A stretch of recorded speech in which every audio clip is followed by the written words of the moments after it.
Assalamualaikum warahmatullahi wabarakatuh. Selamat pagi semuanya. Semoga sehat selalu dan senang sekali kita bisa bertemu lagi walaupun masih tetap secara virtual. Untuk materi pembelajaran pada pagi hari ini, kita akan mulai dengan materi baru, yaitu aktivitas pembelajaran atletik, khususnya pada nomor jalan cepat. Sebelum masuk ke materi, akan saya jelaskan terlebih dahulu untuk tujuan pembelajarannya. Yang pertama untuk mengetahui keterampilan jalan cepat, yang kedua untuk menganalisis kombinasi keterampilan jalan cepat, yang ketiga untuk mempraktekkan variasinya, dan kemudian yang keempat adalah untuk mempraktekkan keterampilan jalan cepat itu sendiri.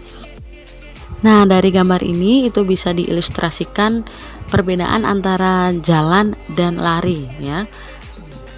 Kira-kira kalian tahu nggak apa perbedaan dari jalan dan lari itu sendiri? Nah, secara umum yang membedakan dari keduanya itu adalah langkah kakinya ya. Kalau lari itu langkah kakinya tidak selalu menyentuh dengan tanah ya.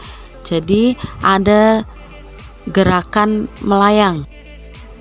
Nah, untuk jalan itu sendiri itu mengharuskan setiap langkah kakinya menyentuh tanah, jadi tidak ada gerakan melayang ya. Salah satu kakinya akan selalu menyentuh tanah, entah itu kaki kanan ataupun kaki kiri. Jadi bisa diartikan bahwa jalan cepat itu adalah gerak maju dengan melangkahkan kaki tanpa adanya hubungan terputus dengan tanah. Jalan cepat tidak diartikan sebagai gerakan berlari karena tidak ada gerakan melayang saat melangkahkan kakinya ya. Salah satu kakinya harus terus menyentuh tanah. Untuk nomor yang biasa diperlombakan itu untuk putra 10-20 km dan untuk putri 5-10 km. Dalam jalan cepat itu sendiri ada beberapa teknik dasar yang harus bisa kalian pelajari. Yang pertama posisi start, yang kedua langkah kaki, yang ketiga ada posisi badan, yang keempat ayunan lengan saat melakukan jalan cepat, dan yang kelima yang paling penting adalah finish ya. Yang pertama adalah start, karena dalam jalan cepat tidak mempunyai pengaruh yang berarti. Start yang digunakan biasanya itu adalah start berdiri, tidak seperti lari jarak pendek yang menggunakan start jongkok. Kemudian yang kedua ada langkah. Nah, langkah itu dimulai dari mengangkat paha, kemudian diayun ke depan lutut sampai tungkai bawah ikut terayun ke depan sehingga lutut itu menjadi tetap lurus, tidak ditekuk seperti melakukan gerakan berlari. Kemudian untuk teknik yang ketiga itu ada posisi badan atau sikap badan. Saat melakukan gerakan jalan cepat itu mulai dari kepala sampai dengan tungkai bawah itu sedikit dicondongkan ke depan, dan yang keempat itu ada ayunan lengan, yaitu siku ditekuk kurang lebih 90 derajat untuk melakukan ayunan lengan. Kemudian yang terakhir itu ada finish. Finish yang dilakukan itu tidak seperti finish pada saat melakukan lari jarak pendek ya, yang mengharuskan teknik tertentu seperti membusungkan dada atau melakukan ayunan bahu dan lain sebagainya. Dalam jalan cepat, finish itu tidak ada gerakan khusus, jadi hanya melakukan jalan terus sampai dengan finish, kemudian 4 atau 5 meter ke depannya baru memperlambat langkah jalannya. Nah, berikut ada beberapa ilustrasi maupun video tentang teknik-teknik dasar jalan cepat, mulai dari posisi badan, kemudian ayunan lengan, dan sampai dengan ayunan kaki. Silakan disimak baik-baik dan diperhatikan setiap gerakannya, karena nanti siapa tahu saat kalian disuruh untuk melakukan praktek, kalian sudah tahu apa yang harus kalian lakukan.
Berikut adalah hal yang perlu dihindari dalam melakukan jalan cepat.